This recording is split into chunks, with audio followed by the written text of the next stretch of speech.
पत्रकार बंधुओं का झारखंड प्रदेश कांग्रेस मुख्यालय में हार्दिक स्वागत, हार्दिक अभिनंदन।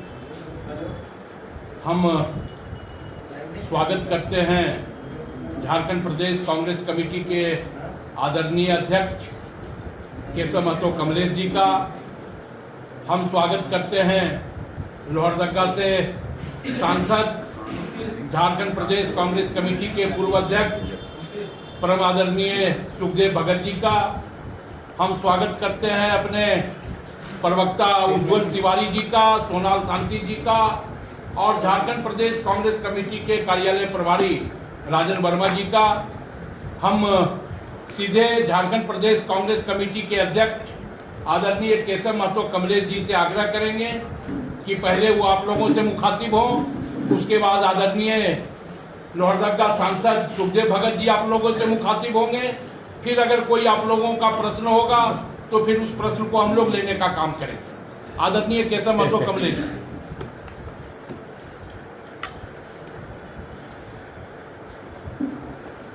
सर्वप्रथम पुनः आप सबों का स्वागत। आज की प्रेस वार्ता का मुख्य दो बिंदु है। पहला, ये खान खनिज संशोधन विधेयक 2026 जो केंद्र की भाजपा सरकार द्वारा लोकसभा में पारित की गई है, उसके लिए प्रदेश कांग्रेस कमेटी ने और मंदिर में जो चंदा चोरी का प्रकरण हुआ है, इसको लेकर के प्रदेश कांग्रेस कमेटी 27 अगस्त को सभी जिला मुख्यालयों पर एक दिवसीय धारणा प्रदर्शन का कार्यक्रम करेगी और ज्ञापन भी सौंपने का काम करेगी। महामहिम राष्ट्रपति के नाम 7 सितंबर को महामहिम राज्यपाल के सामने महाधारणा और प्रदर्शन का कार्यक्रम होगा और 9 से लेकर 16 सितंबर तक सभी प्रखंडों में ये कार्यक्रम होगा और जोरदार इसका विरोध होगा। प्रदेश कांग्रेस कमेटी ने इसको नीचे लेवल तक, ग्रास रूट तक ले जाने का कार्यक्रम बनाई है। उसके बाद फिर अगले चरण की कार्यक्रम की घोषणा बाद में की जाएगी। अभी फिर प्रमुख 27 तारीख को जिला लेवल पर, 7 सितंबर को राजभवन घेराव, प्रदर्शन, महाधारणा, और 9 से लेकर 16 तक सितंबर तक प्रखंडों में, चूँकि एक ही दिन करने से माननीय विधायक सांसद के अलग अलग प्रखंड होते हैं, वे चाहते हैं कि हम जगहों पर जाएं, हर प्रखंडों में जाएं। इसलिए हम लोगों ने 9 से 16 तक का किया। आप सभी चंदा चोरी प्रकरण के संबंध में अच्छी तरह अवगत हैं। उसको भी हम लोग नीचे लेवल तक, आम लोगों तक इन सारे प्रकरणों को पहुंचाने का काम करेंगे। और अभी जिससे हमारे सरकार को, ये खनिज आधारित हमारा झारखंड राज्य है, जहां पर हम लोगों को शेष से काफ़ी राशि की आमदनी होती थी। 24-25 में भी जो हम लोगों को खनन से 11,848.15 करोड़ रुपए की वसूली हुई थी, जिसमें 1,380 करोड़ रुपए हमारे शेष में प्राप्त हुए थे। 25-26 में 18,770.91 करोड़ का राजस्व प्राप्त हुआ था, जिसमें 7,487.91 करोड़ का मिनरल बेयरिंग लैंड शेष हम लोगों को प्राप्त हुआ था। तो इससे सरकार के जो जन कल्याणकारी योजनाएं हैं, चाहे मैया सम्मान योजना हो, चाहे हमारे पेंशन का हो, चाहे हमारा स्वास्थ्य के बारे हो, चिकित्सा के बारे हो, ये शिक्षा के बारे हो, अबू आवास के बारे हो, ये बहुत ही आम लोगों तक ज़्यादा से ज़्यादा लाभुकों को सरकार लाभ दे पाती थी, लेकिन जैसा अनुमान है इससे करीब 14 से 15 करोड़ रुपया का घाटा राज्य को होने जा रहा है। एक और तो बराबर हमारी सरकार, हमारे माननीय मुख्यमंत्री और हम लोग सभी विपक्ष के लोग जो बकाया राशि है 1,36,1,36,000 करोड़ उसको भी मांग कर रहे हैं, लेकिन सरकार ये सब नहीं दे रही है। इसका मतलब है कि केंद्र की सरकार यहाँ सौतेला व्यवहार कर रही है, यहाँ की हितों के साथ अनदेखी कर रही है। तो हम लोग इसका जोरदार विरोध करेंगे और इसका पहला चरण हम लोगों ने 27 अगस्त से प्रारंभ किया है। अब विस्तार पूर्वक हमारे माननीय लोकप्रिय सांसद श्री सुखदेव भगत जी अपना विचार देंगे। धन्यवाद अध्यक्ष जी। और सबसे पहले तो सारे पत्रकार मित्रों का मेरा नमस्कार। और जैसा कि हमारे माननीय अध्यक्ष जी ने जिन बिंदुओं की और दो विषय वस्तु, एक mines and minerals regulation amendment act 2026 के बारे में इन्होंने कहा, और मर्यादा पुरुषोत्तम भगवान राम का जो मंदिर में उसमें चंदा चोरी का उन्होंने जिक्र किया। सबसे पहले मैं mines and minerals regulation act के बारे जो अमेंडमेंट आया उसके बारे में बोलना चाहता हूँ।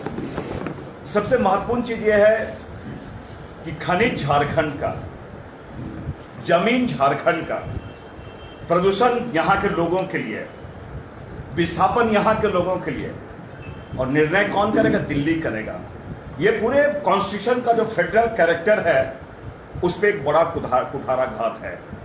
दूसरी बात ये हम कहना चाहेंगे, ये जो राइट जो मिला था हमें शेष लगाने का, झारखंड जो अगर लगाया था, ये सुप्रीम को माननीय सर्वोच्च न्यायालय के आदेश के अनुपालन में हम लोग किए थे। तो क्या मोदी जी की अहंकारी सरकार सुप्रीम कोर्ट से भी ऊपर हो गई है क्या? दूसरी बात, मैं जिस संघवाद की मैंने बात की कि क्या टैक्सेशन, जो मैं टैक्सेशन की बात करूं, जो सरफेस राइट होता है वो लैंड का इशू है, वो स्टेट का इशू है। क्योंकि जो अलग अलग हमने सूची बनाई है, राज्य की सूची, केंद्र की सूची और एक समवर्ती सूची, कंकरेंट लिस्ट जिसे हमें बोलता है, तो क्या उसका हनन नहीं किया जा रहा है क्या? दूसरी बात, मैं एक बात और कहना चाहूंगा कि यह विशेषकर झारखंड के लोगों से, जो भारतीय जनता पार्टी के जो निर्वाचित हमारे सदस्य, जो माननीय सांसद जन है, एक मंत्री भी हैं यहाँ पर से, कितनी दुखद स्थिति है कि मैं समझता हूँ इससे बड़ा हास्यास्पद या झारखंड का लोगों के साथ नाइंसाफी क्या हो सकती है? वोट झारखंड का, गुणगान दिल्ली का। ये तो वोट आप हमसे लेंगे, हमारी बात नहीं करके वो दिल्ली की बात करे, तो मैं समझता हूँ ये बहुत बड़ा घोर अन्याय है। एक बात मैं और आपको कहना चाहूंगा, ये इस अमेंडमेंट के बाद एक लिमिटेशन था कि आप 10 स्क्वायर किलोमीटर तक ही लीज एरिया दे सकते हैं, वो हटा दिया गया है। अब ब्लॉक में, मतलब रामगढ़ जैसे पूरा रामगढ़ एक व्यक्ति को दे दिया जाएगा, एक बड़े कारपोरेट घरानों को दे दिया जाएगा। तो ये क्या शो करता है? इससे पैसा कानूनी इफेक्ट होगा, फॉरेस्ट राइट एक्ट हमारा ये होगा, फिर हमारा विस्थापन की बातें, बहुत सारे मसले जो है इससे कहीं न कहीं उसके वे ऑफ लाइफ पे अंतर पड़ना जा रहा है। दूसरी बात, क्या ये सरकार बताए जिस कॉन्स्टिट्यूशन में जहां पे वेलफेयर स्टेट का कल्याणकारी राज्य की अवधारणा है, तो क्या सरकार, मोदी जी की सरकार प्रॉफिट ओरिएंटेड सरकार बनाना चाहती है? ये बताएं, मोदी जी बताएं, क्या ये सरकार चला रही है कि ग्रोसरी शॉप खरीदे हैं जहां पर हम क्या पे वहां पर लाभ और हानि के लाभ हम वहां पे देख रहे हैं? ये देश आजाद हुआ, कल्याणकारी राज्य यहां पर दिया जाता है, इसलिए प्राइवेट सेक्टर, पब्लिक सेक्टर को हम लेके चले हैं। लेकिन जिस प्रकार इसमें इन्वॉल्व किए जा रहे हैं प्राइवेट सेक्टर को, ऐसा लगता है कि सरकार कल्याणकारी राज्य छोड़ के वे प्रॉफिट ओरिएंटेड सरकार बना रही है और ग्रोसरी शॉप की तरह मुनाफे कमाने के वो चाह रही है। एक बात और मैं यहाँ पे कहना चाहूंगा, क्या या यूनिफॉर्मिटी के नाम पे ये एकदम चाह रही है कि टैक्सेशन जो है हम एकदम यूनिफॉर्म करेंगे, तो उसके नाम पे क्या स्टेट का फिस्कल ऑटोनॉमी को खत्म करना आप चाहते हैं? क्या यही फेडरल कैरेक्टर है? और इसलिए हमने कहा कि ये खनिज हमारा, जमीन हमारी, यहाँ विस्थापन हमारा, लोग यहाँ पे सारे लोग हमारे हैं और निर्णय केंद्र करेंगे। बड़ा विरोधाभास सा लगता है। एक बात और मैं यहाँ पे कहना चाहूंगा, सुप्रीम कोर्ट के निर्णय के आलोक में जो शेष हमने लगाए थे, इस शेष का मकसद इस झारखंड राज्य में रहने वाले करोड़ों लोग जो बिलो पॉवर्टी लाइन या गरीब लोग हैं, उनके वेलफेयर के लिए हम काम करते थे। जैसे कि मान लीजिए मैया सवाल योजना की हम बात करें, या अभी अबू आवास जो हम झारखंड सरकार अपनी दे रहे हैं, यहाँ के लोगों की प्राथमिकता क्या है? एक कल्याणकारी अवधारणा के साथ हेमंत सोरेन जी के नेतृत्व, हेमंत सोरेन जी ने उन चीजों को लागू किया और आज इस सारी चीजों को बंद करना देना चाहते हैं। और उन्होंने क्या किया? झारखंड की जो कमाई, जो कहने का मतलब कमाई इन द प्रॉफिट, जो शेष के माध्यम से हम यहाँ जो लाते हैं, उसमें आपने छत बना दिया, मतलब सीलिंग आपने लगा दिया है। इसलिए हमने कहा अब ग्रोसरी शॉप खोले हैं क्या कि पर्टिकुलर एक मोनोपोली देके उनको कमाने का जरिया बना दे रहे हैं। दूसरी बात, ये कैसा, मैंने कहा कि ये तो फेडरल कैरेक्टर पे आप प्रहार कर रहे हैं। माइनिंग के सीमा, जो माइनिंग का जो हमारा लीज का जो ये एरिया जो था, उसको अनलिमिटेड करके आप विकास की सीमा बढ़ाना चाह रहे हैं, ग्रोथ रेट बढ़ाना चाहते हैं कि विस्थापन का एरिया बढ़ाना चाहते हैं, ये सरकार बताए। उसके बाद मैंने आपको कहा कि जो ट्राइबल राइट्स है, विशेषकर झारखंड के संदर्भ में कहना चाहेंगे, पेशा कानून, forest right act, 5th schedule, उस पर बहुत दुर्गावी हमारा प्रभाव यहाँ पे पड़ेगा। एक बात और मैं आपको यहाँ पे कहना चाहूंगा इसके बारे, ये माइनिंग आप कहते हैं ये खनिज जो है वो देश का है, अच्छी बात है, तो झारखंड देश में नहीं है क्या? अगर जब खनिज देश का है, उसके प्रॉफिट या उसके जो कल्याणकारी जो योजनाएं, जो रेवेन्यू आता है, फिर झारखंड को वंचित क्यों करना चाहते हैं? जो कैलकुलेशन है मोटे तौर पे 14,656 करोड़ का नुकसान का अंदेशा है, 14,656 करोड़ का नुकसान का अंदेशा है। आपने अभी बताया कि जिस प्रकार हमारे अध्यक्ष जी ने बताया कि हम लेकिन चुप नहीं बैठेंगे, हम संघर्ष करना जानते हैं। राहुल गांधी जी ने संघर्ष का रास्ता अख्तियार किया है और उनको यहाँ के लोगों की, यहाँ पे लोगों के लिए कल्याणकारी योजनाएं बंद ना हो, इसके लिए हम कांग्रेस पार्टी कमर कसी हुई है। और आपने देखा कि हमारे अध्यक्ष जी ने क्रमवार कहां कहां हम धरना प्रदर्शन करेंगे, प्रजातांत्रिक तरीके से हम विरोध दर्ज करेंगे, लेकिन चुप्पी जो उन्होंने रखा है भारतीय जनता पार्टी, जो वोट यहाँ का लेकिन गुणगान दिल्ली का, उनको भी बेनकाब करने का हम प्रयास करेंगे। दूसरी बात, एक बात और हम यहाँ पे कहना चाहेंगे, जिसके बारे अभी इन्होंने कहा, जो मर्यादा पुरुषोत्तम भगवान राम, जिनमें करोड़ों भारतीय की आस्था है, उस समय आज वहां पे चंदा चोरी जो हुई है, ये हमारी भावनाओं के साथ खिलवाड़ है, हमारी आस्था के साथ खिलवाड़ है, हमारी भावनाएं चुराई गई है। और मैं जरूर कहना चाहूंगा, आज मोदी जी जिन्होंने पार्लियामेंट में कहा था, सुप्रीम कोर्ट के निर्देश के आलोक में जब उन्होंने ट्रस्ट का गठन किया था, उसमें पीएमओ के लोग भी शामिल थे, आरएसएस के लोग शामिल हैं, भाजपा के लोग शामिल हैं, तो क्या भाजपा का गोरख धंधा खा गया राम मंदिर का चंदा? ये तो स्थिति उन्होंने बना के रखा है। इसलिए मैंने कहा कि आज अपने जिम्मेदारी से लोग भाग रहे हैं। क्यों नहीं? आज यहाँ पे आपने देखा होगा, जब जेपीसी का ये चल रहा था, आंदोलन चल रहा था, सीबीआई जांच की मांग कर रहे थे, लेकिन करोड़ों भारतीय, जो पूरा भारत के अलावा भारत के बाहर के लोग भी जिससे प्रभावित है, हमारे आस्था के केंद्र में जब चोरी वहां पे हुई है, तो एसआईटी बिना एफआईआर के एसआईटी जांच के लोकल स्तर पे, उसमें सीबीआई जांच की बात ये नहीं कर रहे हैं, तो इससे घड़ियाली आंसू बहा रहे हैं। इसका मतलब आपके संरक्षण में वहां इस अंजाम दिया गया है, ये हम कहना चाहेंगे। लेकिन आज तक मैंने कहा, और जो पीएमओ के नजदीक थे, जो संपत राय की जो बात है, उनको क्लीन चिट आप दे रहे हैं। मतलब क्या है? आप एग्जाम भी आप ही लिख लो, परीक्षार्थी भी आप हो और वो जांच करने वाला आप ही हो। एसआईटी तो वही ना, लोकल गठन आपने किया है। तो ये सारी चीजों को जिस प्रकार लीपापोती की जाती है, तो कांग्रेस चुप नहीं बैठेगी। हर स्तर पे हम ये करेंगे और निश्चित रूप से ये जो कल तक जो बड़ी बड़ी बातें करते थे, मैं जो कल तक बड़ी बड़ी बातें करते थे कि हम एक एक चीज, दूध का दूध, पानी का पानी करेंगे। कल तो क्रेडिट लेने के लिए होड़ लगे हुए थे, हमने लाया, हमने बनवाया, हमने ट्रस्ट बनाया। आज जब वहां पे चोरी हुई तो क्रेडिट क्यों नहीं ले रहे, क्यों जिम्मेदारी से भाग रहे हैं? मैं तो कहना चाहूंगा, हमारी आस्था, हमारी भावना है और अपनी जिम्मेदारी के भी वहां पे चोरी हुई है। आप कुछ पूछना चाह रहे थे, लगता है आपने हाथ उठाया था। नहीं। बहरहाल मैं आ रहा हूं, मैं इसलिए मैंने कहा कि ये सारे के सारे, और विशेषकर मैं आपके माध्यम से यहाँ के जो सांसद भारतीय जनता पार्टी के सांसद चुन के आए उनको मैं जरूर कहना चाहूंगा, वोट हमारा, क्षेत्र हमारा, लेकिन उसके प्रति जिम्मेवारी आपकी नहीं है क्या? ये एक प्रश्न है, आप कुछ पूछ रहे थे। केंद्रीय रक्षा मंत्री संजय सेठ ने थोड़ी देर पहले प्रेस कॉन्फ्रेंस में ये दावा किया है कि ₹1 का भी राजस्व नुकसान झारखंड को नहीं होगा। मेरे पास पूरे एक्ट है। मैं आपको बताना चाहूंगा, सबसे पहले पार्लियामेंट में ही मैंने इसका विरोध शुरू किया था। सबसे पहले पार्लियामेंट मैंने शुरू किया और मेरा शब्द यही था, मैं आज भी कहना चाहता हूं, आप हमें बता दें कि हमारा अलग अलग सूची बनी हुई है ये, और सुप्रीम कोर्ट के निर्देश काल में माननीय हेमंत सोरेन जी ने, मुख्यमंत्री जी ने हमारा यहाँ पे शेष लगाया। और ये जो सरफेस राइट टू स्टेट का सब्जेक्ट है, टैक्सेशन स्टेट का सब्जेक्ट है, और वहां जो सारा रोल यहां से खत्म कर दिए हैं, हमारा शेष लगाने का हमारा रिस्ट्रिक्शन कर दिए हैं, तो कैसे नुकसान नहीं होगा? तो ये तो सरासर झूठ बोलने वाली बात है। एक्ट वो पढ़ ले, मैं तो सारे लोगों से कहता हूँ एक्ट पढ़ ले, उसके बाद बताए कहां पे नुकसान नहीं हो रहा।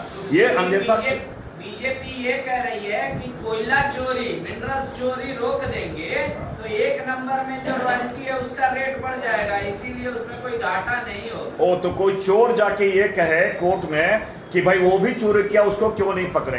मैं समझता हूं कि इससे ज्यादा कुतर्क हो नहीं सकता है। हम एक्ट की बात कर रहे हैं और चोरी की बात कर रहे हैं, तो क्या सरकार तो उनकी 16 साल उनकी सरकार रही, वो क्यों नहीं रोक पाए, वो क्यों नहीं किए?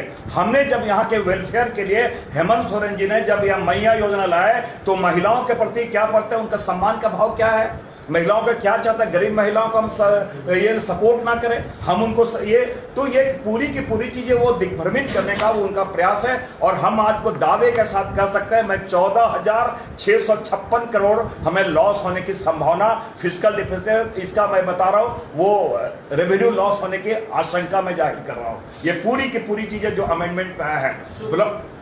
सुखदेव जी, आसू ने एक सजेशन दिया है केंद्र सरकार को कि भाई आप तो शेष लगाने का जो शर्त आप तय करेंगे उससे राज्य को नुकसान होगा, लेकिन साथ में ये भी कहा है कि आप उसमें डीएमएफटी की तरह कर दे कि जहां से प्रभावित हो रहा है वहीं पैसा खर्च होगा। मैं बता दूं, आपने हाल के दिनों में मीडिया में देखा हुआ 13,000 करोड़ कोयले की अवैध वो चोरी की बात है।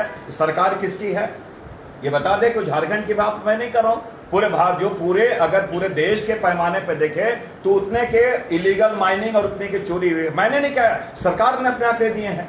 तो आज जो सजेशन आए हैं, मैं आपको बता दूं, आज भी डीएमएफटी फंड का जो प्रोविजन है, उन्होंने प्रायोरिटी सेक्टर बनाया, किन किन विषय, हेल्थ पे करना है, एजुकेशन पे करना है, ड्रिंकिंग वाटर पे करना है, और 25-80 किलोमीटर एरिया में काम करना है। ये तो पहले से भी एक्ट है, इसमें कौन सी नई बातों कह रहे हैं? शेष में भी वो जोड़ना चाह रहे हैं। मैं केवल शेष की बात नहीं, जो चीजें मैं एक बात को उलझाने की बातें हैं। हमने जब कहा कि आप इसके बारे में वो क्यों नहीं बोल रहे कि सरकार ने गलत अमेंडमेंट बिल लाया है, उसके बारे ये क्यों नहीं कर रहे? उसके बारे में उनको बात करनी चाहिए। वो अगर झारखंड के लोगों से प्रेम है तो झारखंड के हित पहले उनको देखना चाहिए। हमारे लिए खनिज बहुल क्षेत्र है, देश का 40% हम खनिज देते हैं, तो 40% खनिज देते हैं और उससे हमें मरहूम किया जा रहा है उसके फायदे से। तो बात यहां आनी चाहिए, तो आप बात को घुमा के बोल रहे हैं, आप दिग्भ्रमित कर रहे हैं, आप डिरेल कर रहे हैं। मैं तो यही कहना चाहूंगा, वो आज भी मैं सारे लोगों से यही कहना चाहूंगा, वो गुणगान करना बंद करें और जहां की आपकी जिम्मेदारी, नैतिक जिम्मेदारी बनती है झारखंड के लोगों के बारे, उसके बारे पहले वो बात करें। सुखदेव जी, इसी विषय पे राज्य के मुख्यमंत्री ने लीडर ऑपोजिशन राहुल गांधी को चिट्ठी लिखी है, राजनीतिक हस्तक्षेप की मांग उनसे की है, तो क्या कांग्रेस राष्ट्रीय स्तर पर इस पर पहल? निश्चित रूप से मैं आपको बता दूं, हेमंत सोरेन जी ने जो पत्र लिखा है, और उन्होंने मोदी केंद्र को भी उन्होंने पत्र लिखा है, और उन्होंने कहा है, मैं आपको थोड़ा कोड भी कर दूं, उन्होंने लिखा है कि 7,110 करोड़ सालाना झारखंड के सरकार का अनुमान के अनुसार मिनरल बियरिंग लैंड से लगभग 7,110 करोड़ हेमंत सोरेन जी, माननीय मुख्यमंत्री जी ने पत्र लिखा है। मैं आपको स्पष्ट कर दूं, जिस प्रकार यहाँ के, और उन्हें सही कहा, राहुल गांधी जी तो हमारे संघर्ष के प्रतीक बने हुए हैं। जहां भी अन्याय है वहां राहुल गांधी जी खड़े हैं और लोग आशा भरी निगाहों से उन्हें देख रहे हैं। एक दूसरा सवाल है, अध्यक्ष जी दे दे या सुखदेव जी कोई भी, बच्चे लोग भी कह रहे न्याय नहीं हुआ, अन्याय हो गया, धोखा दे दिया सरकार ने, चालबाजी है। मैं समझता हूँ क्या अगर रद्द करना, कल आप रद्द करने का डिमांड कर रहे थे, हमने रद्द किया। और एक बात मैं आपको स्पष्ट कर दूं जो जिस सीजीए मैं आपने बात किया तो मैं एक दो कोट करना मैं जरूरी समझता हूं। आप हाई कोर्ट का जजमेंट 152 आप देख लें, जिसके आधार पे नियुक्ति उनकी की गई, उसी में 153 का उन्होंने कार्रवाई करने की बातें की है।